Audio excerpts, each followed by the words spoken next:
Welcome back to You Can Beatbox, where today we're going to be learning the inward drag technique pioneered by the British beatboxer Reeps One. If you haven't checked out the original video on the SwissBeatbox.com YouTube channel, check it out, annotation right here, and then continue with this tutorial. What makes this sound so unique is the fast inhale-exhale technique, which means that the sound is huge on breath control.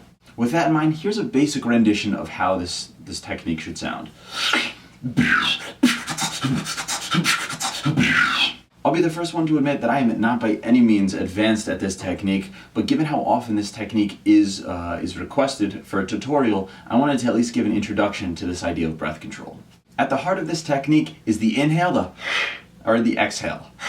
And as with so many other beatboxing techniques, the different ways you shape your tongue and your mouth, you'll get different consistencies for the sound. And rather than attempt to put the sound into a rather complex explanation that gets really wordy, I think it's worth it to just go through one practice beat with only one sound and with the inward drag.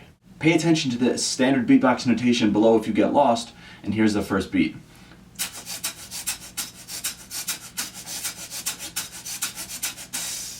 As you practice that sequence of sounds and that beat that we just did, you might notice that a couple problems might arise as you practice your breath control. Problem number one is that you might get very, very dizzy. If that happens, stop beatboxing. There's no point in passing out or anything like that just based on beatboxing. Just take a couple minutes for a breather. The second problem is that you might slow down or get tripped up on the inhale-exhale combo. Like so many other beatboxing sounds, this is to be expected when you're first learning a sound, so the trick is just to practice, and the more you do it, you'll be able to build up your stamina. So keep at it until the sound is more fluid and natural to you. And the last problem is a problem that you might face when you're first starting out with inward drag, and it's a problem that I also have, is that you might just sound like someone who's breathing in and breathing out really fast. There are two ways to fix this. The first is to just keep plowing on with the sound. The more you do it, the more the sound will develop, like a lot of other sounds, and it'll sound a lot better. And the second way to overcome this is to change the position of your mouth, like a lot of other beatbox sounds as well. Change the position of your tongue or open up the back of your throat, and you'll get different consistencies, and that'll get you a sound that you're happy with. The more you practice the sound and the different shapes that you give to your mouth will get rid of that breathy sound and will give you that inhuman edge to this technique. And to be honest, beyond just inhaling and exhaling really quickly and changing your mouth position, there isn't much more to this sound. So now to get you on the road towards understanding breath control and inward drag, there's really only one thing to do, and that is practice beats. So here is the first one.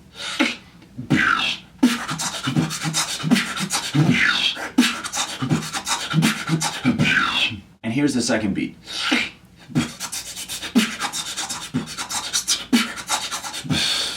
To be completely honest, these beats are kind of basic when it comes to inward drag, but they are incredibly difficult to execute when you're first starting out. And I also want to emphasize that I'm not by any stretch of the imagination even mildly good at this sound, but like I said, so many people were asking about it that I wanted to at least give people a snippet about how to make this technique work. With that being said, I do understand the mechanics behind the technique, so if you have any questions or if you hit any roadblocks while trying to do this, comment below with any of those questions. And if you are good at this technique, help out your fellow beatboxers and comment below with any tips that you have. As always, don't forget to like this video and subscribe to the channel and suggest any tutorial topics that you want. Thanks for tuning in. This has been You Can Beatbox, and next time we'll be learning a quick tutorial how to use the app Loopy for iOS. Loopy for iOS. Loopy for iOS.